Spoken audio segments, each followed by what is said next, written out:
And, pardon? Okay. Okay, sorry. So welcome, good evening, and it's great to have everybody here tonight for our presentation on winter bird hosting. Guess who's coming to dinner? So on behalf of myself, Valerie Nielsen, and my co-facilitator, Faith Bird, hello Faith, and our Riverbend Social Committee, I'd like to welcome everyone to our speaker series this evening. And a special thank you once again to Simon Bevan, who has very generously again offered to host tonight's events via Zoom. So thank you, Simon. Really great of you to do that.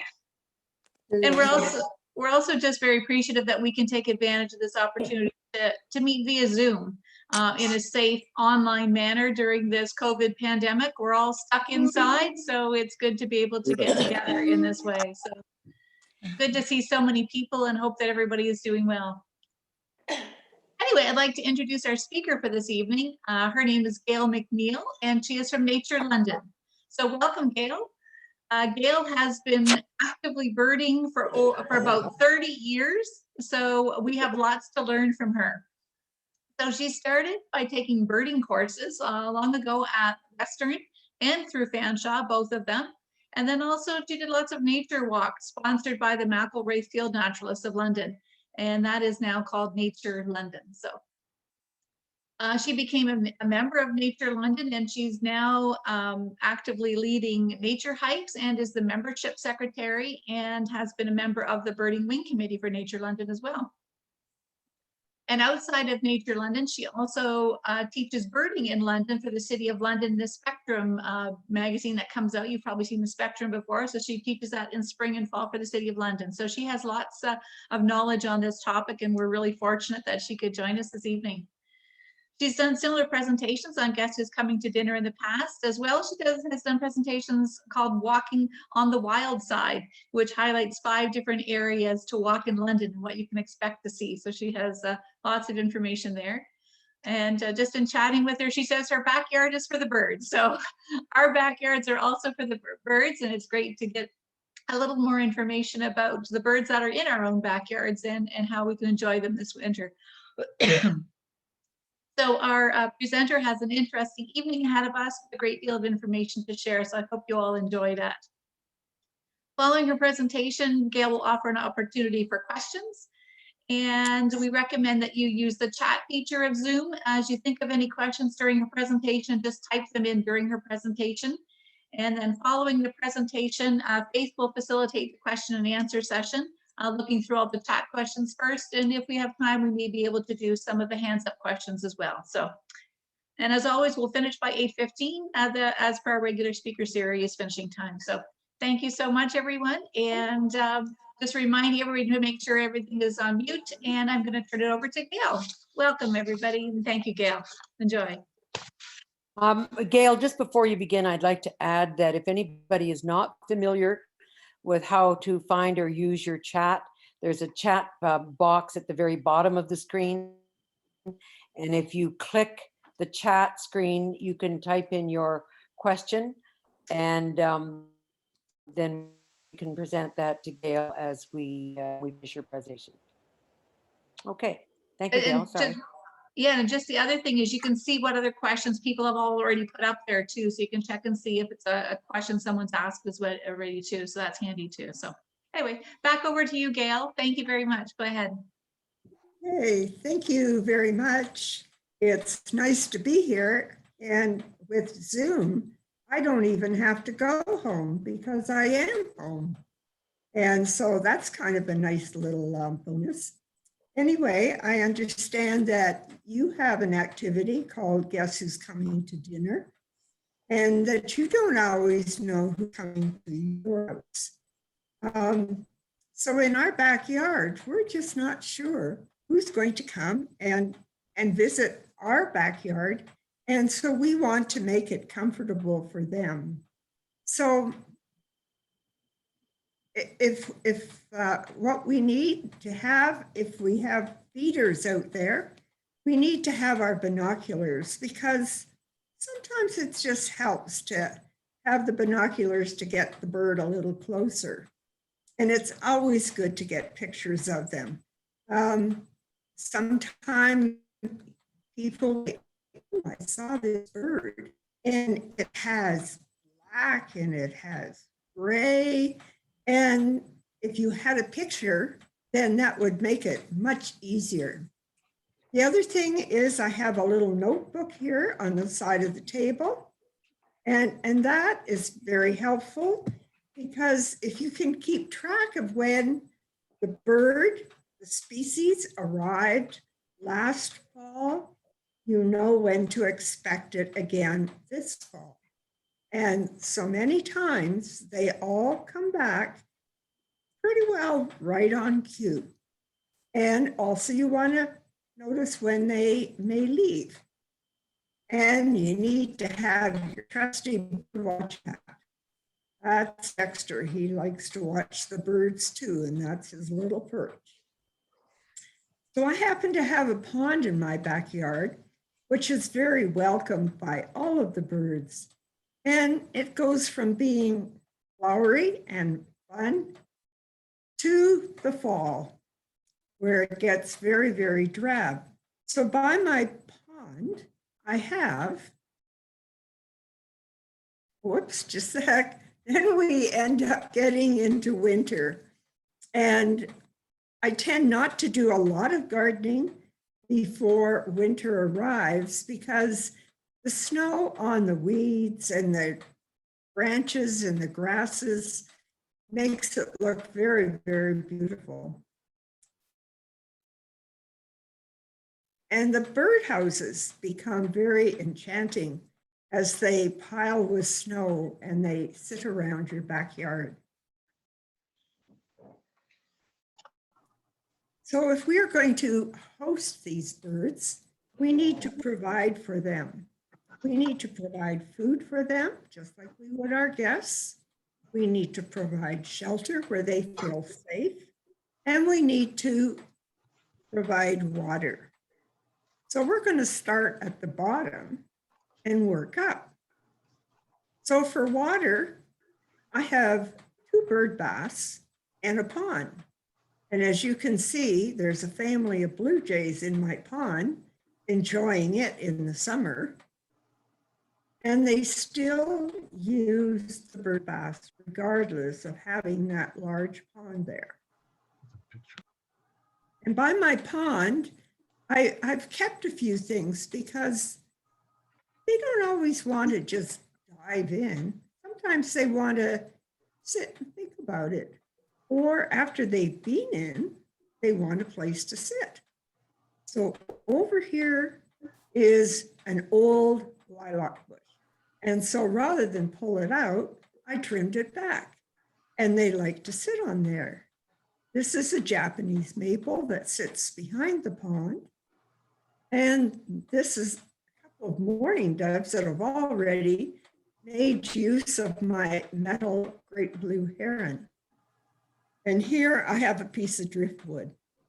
So that the birds like to, as we can see, sit on those things. And we've got a prairie warbler sitting over here and a yellow warbler sitting on the driftwood. And there's a whole bunch of mourning doves that are just relaxing on the Japanese maple. And they usually do this at dusk. And it kind of reminds me of maybe a European square where the gentlemen make hymn in the evening and just talk over business. And the doves love to do that and just hang out. Now, not everybody can have a pond, and bird baths are certainly enough. But I have a friend who has a fountain, and they set it up on their patio. And what do you think would come to a fountain? Well, there's a hermit thrush that came and brought his berry with him that he's washing. And even the toads have found a place to stay.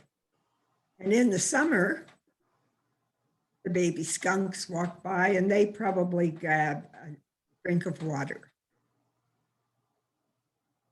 So then we go for shelter.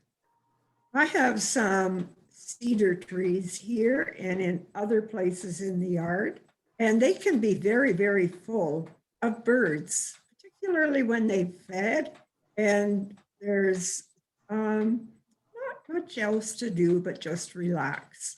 So cedars are good to have around. In this picture, this is serviceberry with Virginia creeper that has entangled itself around. And as you can see, the birds like to get up into there. And again, just sit and relax.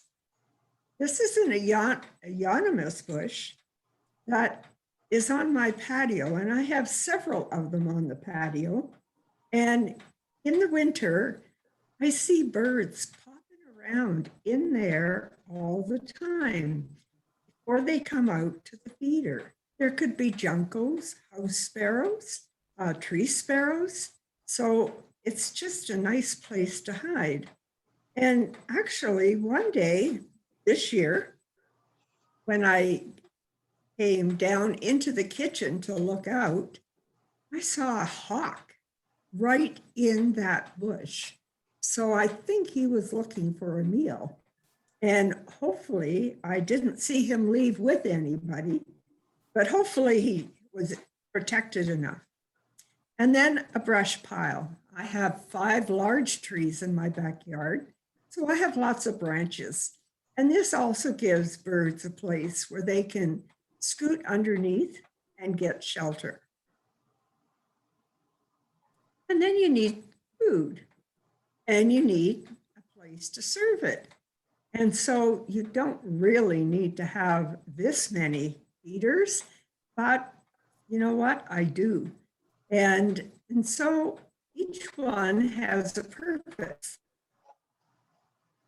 And every dining room has to have a chandelier. So in this feeder, which is in the middle of my backyard, I've put a flat feeder underneath it, so it gives 2 feeding areas for my guests. And in it, I put a deluxe blend, which has sunflower seeds, safflower seeds, white millet, and peanuts. And do the squirrels come? For sure they come. And you know what? You're not going to win against a squirrel. And anybody who can hang by their toes and eat their dinner, they deserve to have dinner.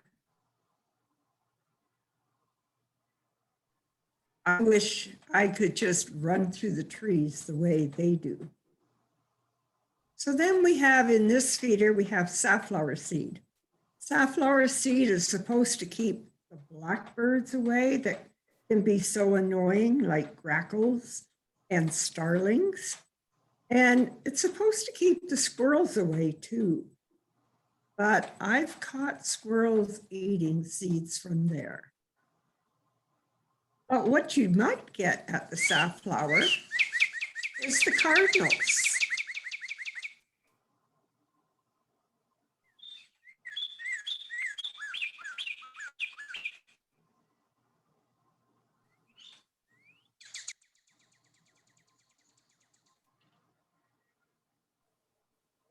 Or the mourning doves.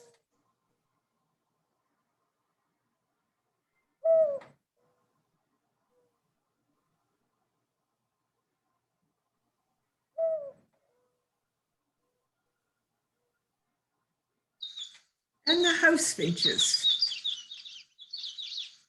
They like it.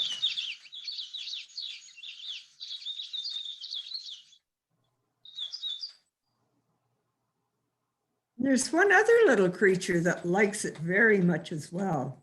And I would love to find his burrow, because I bet you I would find all 40 pounds of my safflower seed down there. This Niger seed, which is a thistle type of seed, and a lot of finches like it, the goldfinches.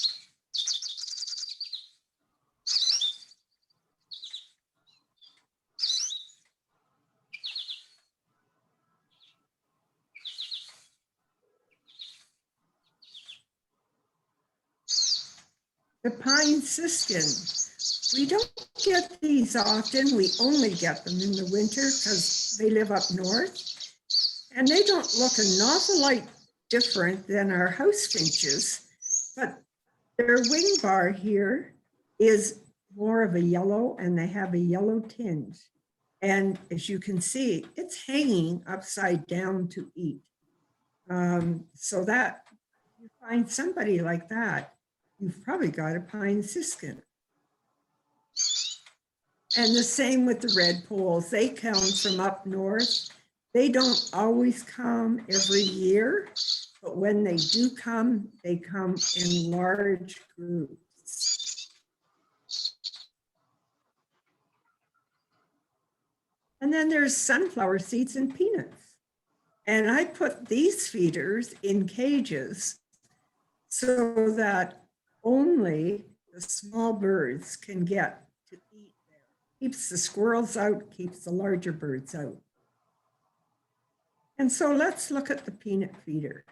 Who comes to the peanut feeder?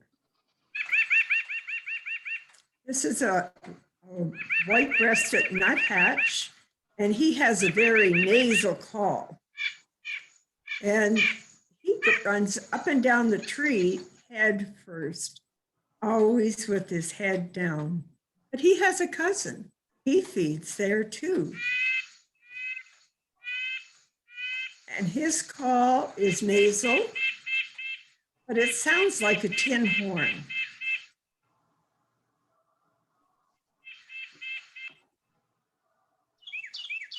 And then the Carolina wren, it's just a tiny little bird, but has a big voice. I keep hoping that maybe they'll hang around in the spring and breed, but you know what? Come the spring, they're gone and back in the winter. And then the downy woodpecker likes the peanuts, and he can get in there to get them.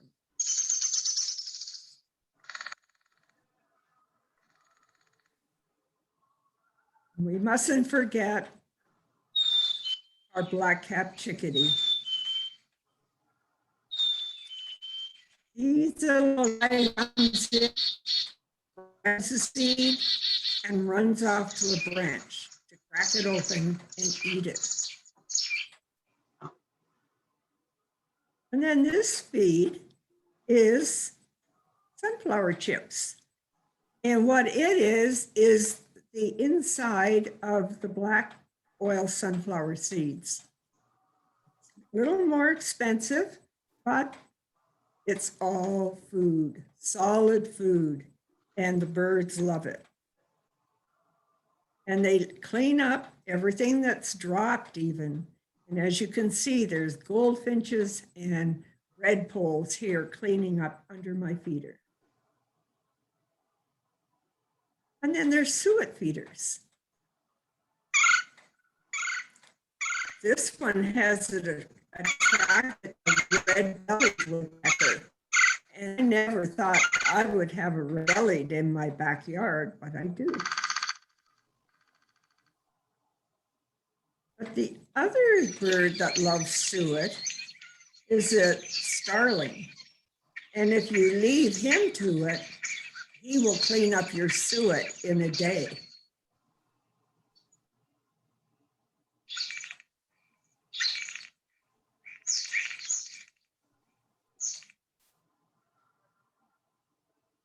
And here's my brush pile. In the spring and in the fall, there are sparrows that migrate that we don't get in our backyards normally. And so I usually throw in some white millet and just throw it right in, and it attracts shyer birds like the fox sparrow. He's our largest sparrow and very, very rusty colored.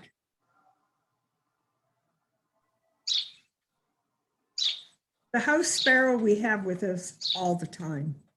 He loves to be there. And this is a male and female, and they're the ones who like to check out the houses.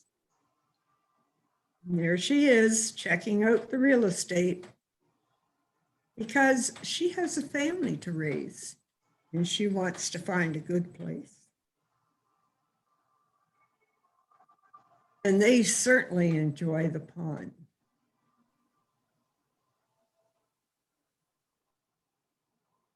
They certainly enjoy the feeder. Then the blue jay comes, but he doesn't come too often in the winter. But when he does, he's one for the peanuts. And he also will let out a loud scream, which may warn the other birds that there is a predator around. Then there's the brown-headed cowbird. The brown-headed cowbird is parasitic and it does not make a nest to lay its young in. It lays its eggs in smaller birds' nests.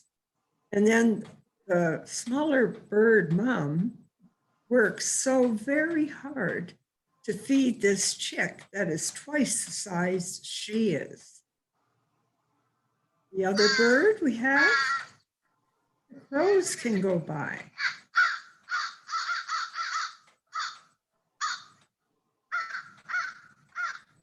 And if you hear a bunch of crows making a loud noise and gathering together, probably should check the trees, because there could be some hawks or there could be some owls. And this is the American tree sparrow. He only comes in the winter and he has a nice rusty little cap and he has that little black spot on his chest. And they like it when it snows and it's just a little colder. And the dark-eyed junco is one of our first winter birds to come. When you see him, you know winter isn't far behind. But he also likes to stay with us because he is the last to leave. And so there's many woodpeckers that seem to be outside. And we've already met the downy woodpecker.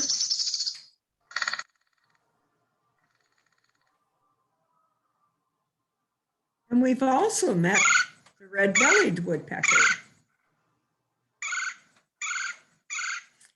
He must like what he had in there because look at that tongue. It's sticking out there, licking the things up.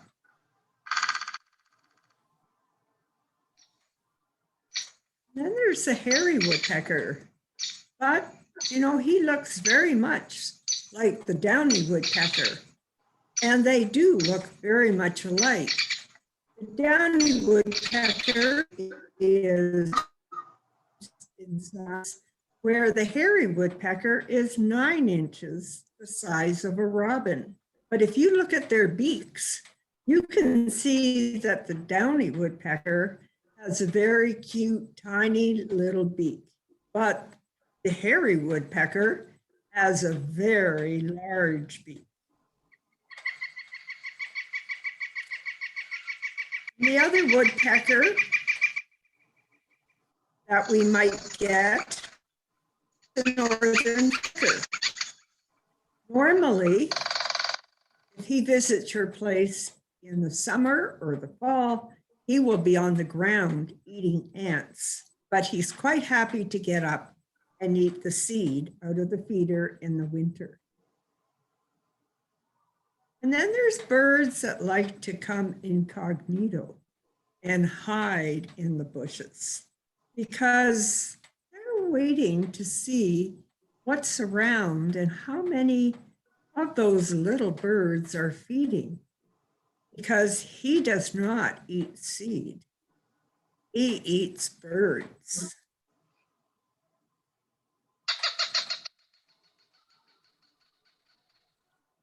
And it's Cooper Hawk.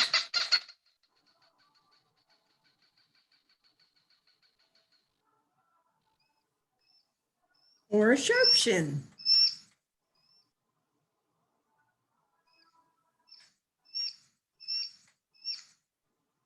Now, these birds are hard to tell apart. The adult sharpshin looks exactly like the Cooper's hawk, more or less, with the red barring on the breast. But if you look at the juvenile of the Coopers, it's a very streaky breast with the way the feathers run. The feathers on the sharpshin are blotchy and heavier. So that is one way to be able to tell them apart if they're juvenile. If they're adult, then you should look at their tails, because the Cooper's hawk, as you can see, he has a rounded C-like tail. So if it's rounded C-like, it goes for Cooper's. The sharpshin hawk has a tail that goes straight across. So you can say straight for sharpshin. And they too love to get in the pond and have a bath. This is a rose-breasted grosbeak female. She should not be around. She should have gone south long ago. But she did hang around and was quite happy to feed on the ground through the oil sunflower seeds. But then one day, Mr. Hawk showed up. And sad to say, that happened to be one of the meals for the hawk. And this is a red-tailed hawk.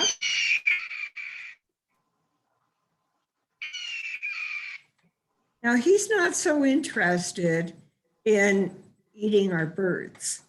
And one day I saw one who was sitting on the branch like this, and all of a sudden he was gone. It was like he had dropped. And he was mantling, meaning he had his wings out and he was hunting in the ground. And when he raised his head, he had a northern short-tailed shrew. I didn't know I had them. Now I do.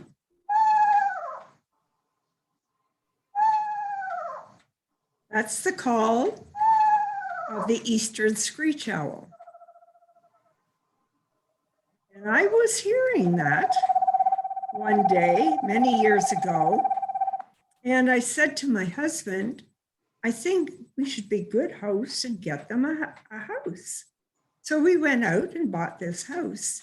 We put it up on a Friday, and by Monday we had not one owl, but 2 owls. And so every night at dusk, I would go out and I would watch these owls. And I heard more sounds coming from their beaks. And I found that they used the pond as well. After a while, I didn't see them anymore. But what I did see is I saw squirrels filling the box with brand new leaves. And after 3 or 4 days, I said to my husband, we're not running a bed and breakfast for these squirrels. I think we need to take it down. So we did take it down, and it was full of leaves, but deep in the bottom was the egg. It was cracked. So did the owls leave because their egg got cracked? Or did they leave because the squirrels were filling their nest spots? That's the call of a great horned owl. And they will be hooting at this time of year because they're about to nest and to have their babies. And you hear them mainly at night. And this owl, while it's not a good picture, it's the owl that I heard grackles going at each other, and the sound was loud.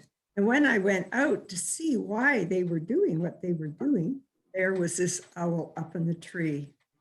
Went out at dusk and he came to the top. He preened his feathers, stretched his wings, and flew off.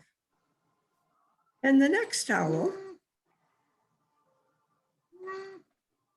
is a very shy owl. And I had a friend who lived the next street over, said, Gail, I've got an owl, come and see it. And I couldn't believe that it was a long-eared owl. And then we found 2 of them. And we again went at dusk, watched them come out, preen their feathers, stretch their wings, and then fly off. We did follow them one night because they always went behind the house, and it sat on the fence and hooted just like that. Very exciting. And I think we must have had a year with a lot of voles. And I always said, if a great blue is coming to my pond to eat my fish, I deserve a picture of it. And I got the picture. He showed up in the summer as well. And I thought this was a great pose and I should have a picture of him posed like that. And while I was taking the picture, he helped himself to one of my fish. And so it was time to ask him to leave. That's the white-throated sparrow. They usually come in the fall, but some of our sparrows hang around for a short period of time. And he was under the feeder, gleaning seeds that had fallen. The evening grosbeak only comes once in a while. They usually come in large, large flocks, and I understand can clean you out in a day. But this is a female, and I was happy to have her. And then I noticed this little bird, very, very colorful. Not one that we would normally have. And I had seen, it's a goldfinch, and I had seen it in Ireland, so it is from Europe, long way out of its territory. But that's part of the fun of bird watching. And then the robin, he always comes back, and he no sooner gets back, and it snows. And what's he going to eat? You feel sorry for them. But he always looks forward to his bowl of raisins.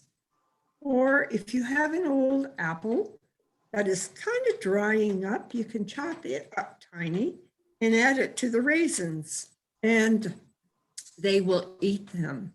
In fact, each year when he comes back, he usually sits outside my kitchen window and chips away until finally I take him out his bowl of raisins.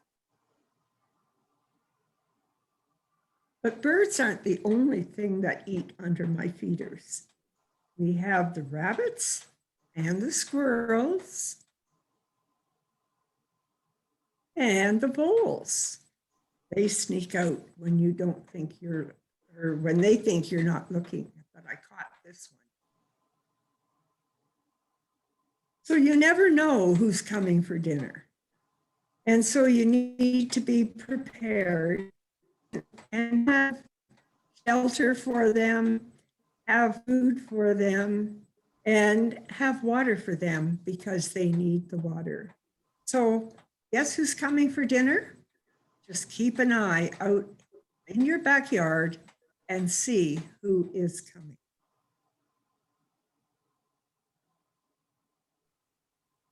That's the end. But before I go, I would like to just mention, I guess I need to, no, I have a book here I don't know if you can see it. It's called A Guide to the Natural Areas of London and Region. It has just been published. It's the 6th edition of it, and it's mainly for those who would like to go walking. And this is a good time to go walking. And there are over 100 places. There are places, if you look at the front cover, you will see that there's a flap, and it tells you all the places that you can go within. It goes up as high as Clinton and Bayfield.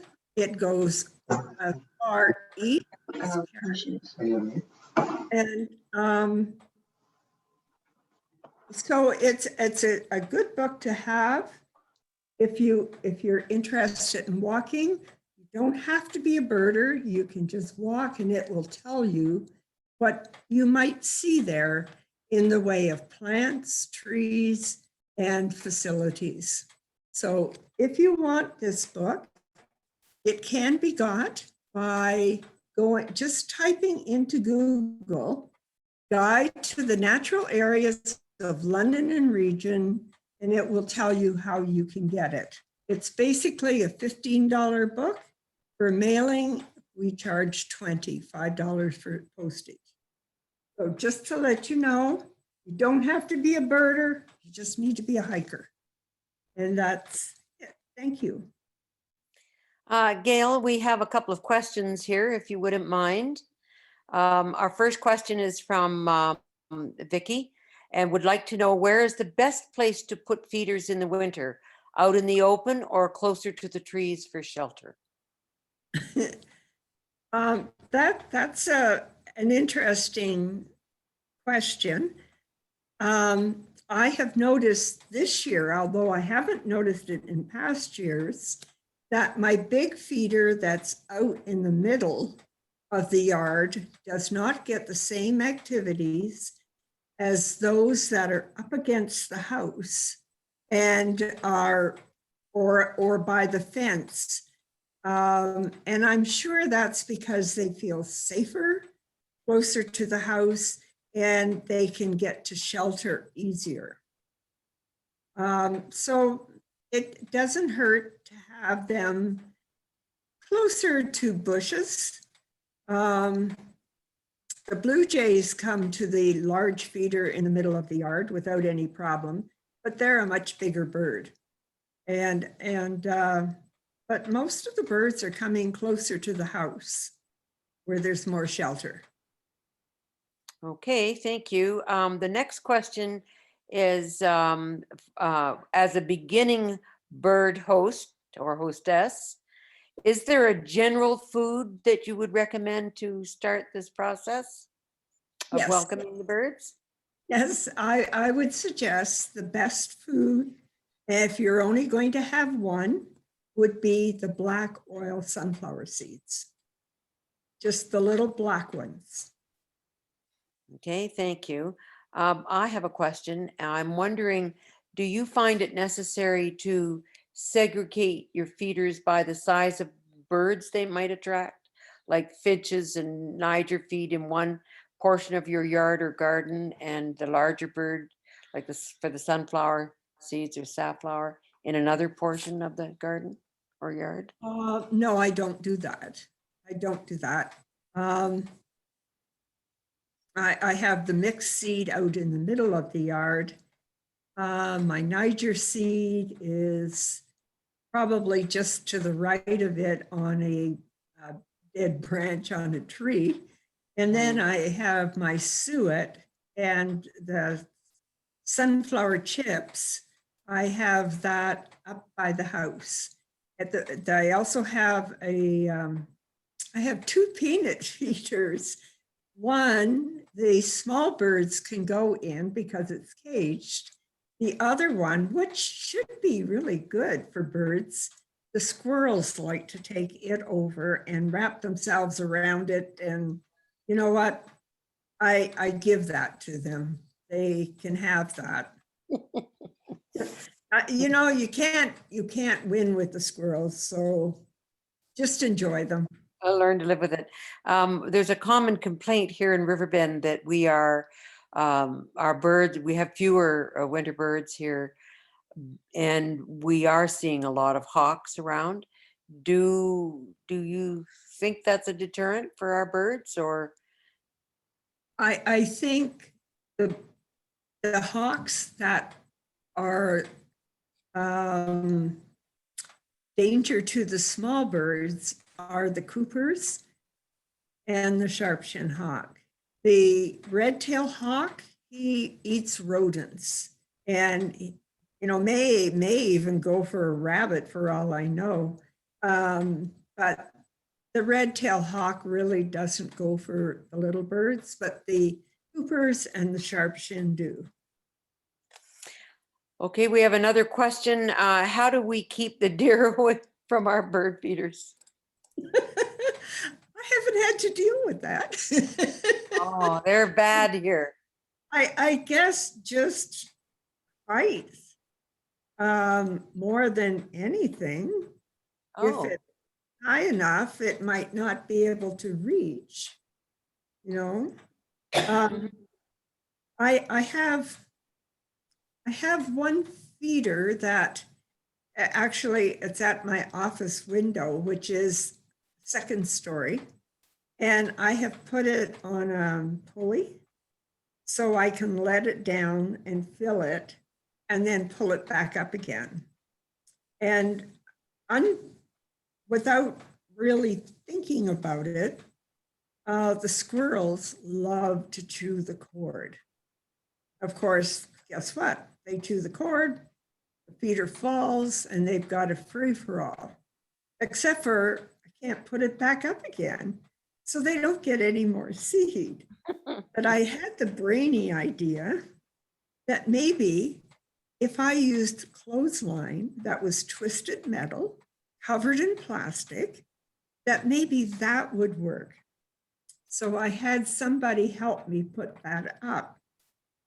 And not only has it worked, it was dropped maybe about 2 inches because they used to come down from the eaves trough. I have an oak tree that they can get on my roof. They would get on the eaves trough, jump onto the feeder and feed. Well, that 2 inches of an S hook, they end up trying to come down and they end up hanging on the eaves trough. And from below, the plastic is slippery and they just can't get up. And the first time I've won. that's great. But yeah, maybe, you know, if you could use a pulley, it could be too high for a deer to get. All right, we have another question from Nancy Martin, and Nancy has 3 suet feeders and no birds come, and she'd like to know how to invite them. Like certainly they should come to bought food, and I do make my own, and I get a lot of birds there at them. I don't know what to suggest. Maybe change location, but they should come. You know, like I have bought regular food and I've stuffed it into holes like the feeder I showed you. And the birds do come. Do you have any particular, how do you buy your bird houses and where? Houses and feeders.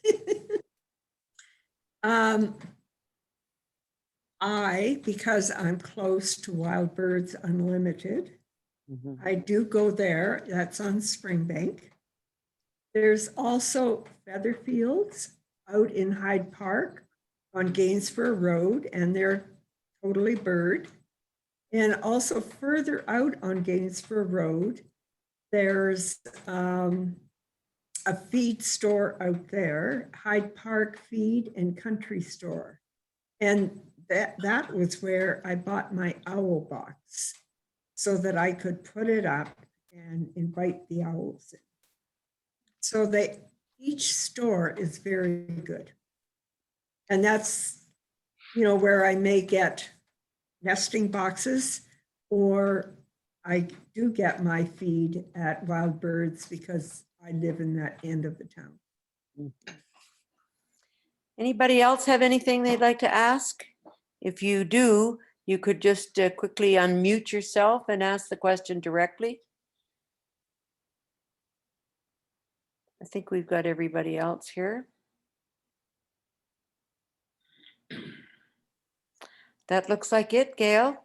Okay. Well, that's wonderful. Gail, thank you so much. You've been such a wealth of information for us this evening. So thank you. Thank you. Wonderful, wonderful.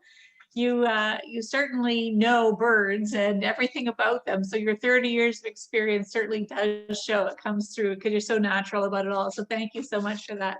But as well, thank you so much for the time you've taken to put this PowerPoint together. That's obviously a lot of work that's gone into that, to get all the sound effects and everything in there too. It's fabulous. Pardon me? You got to get the pictures. Yes, the pictures are great with it too. And it's wonderful that Simon's been able to record it this evening as well, because people may want to go back to it again and to confirm again the sounds the birds make with the foods and everything else that you've got together there. So that's really wonderful. So that will be posted on the Riverbend site shortly. So thank you. That's been done, and thank you for your okay to be able to do that. Thanks as well for all the information about the foods and the seeds and the homes and everything else like that, but also the resource that you shared on the Guide to Natural Areas of London and Region. So that sounds like a great resource for birders, but as well as for hikers. We've got a lot of people who love hiking here too. So that's great because it is such a local resource that people can benefit from. So that is amazing. So we just want to thank you on behalf of everyone for taking your time to prepare for this evening, as well as all of the work this evening, and to be able to do this for us via Zoom. So we know that that's not necessarily everybody's comfort zone, but you've done an amazing job with that. So once again, thank you so much. Thank you very much, Gail. It was lovely. Thank you. Good night, everybody, and thank you for joining us. And if we're lucky, we'll get her back, and maybe we'll do this again in the summer. Thank you very much, everybody. Keep an eye. Thank you. Good night. Good night. Thank you.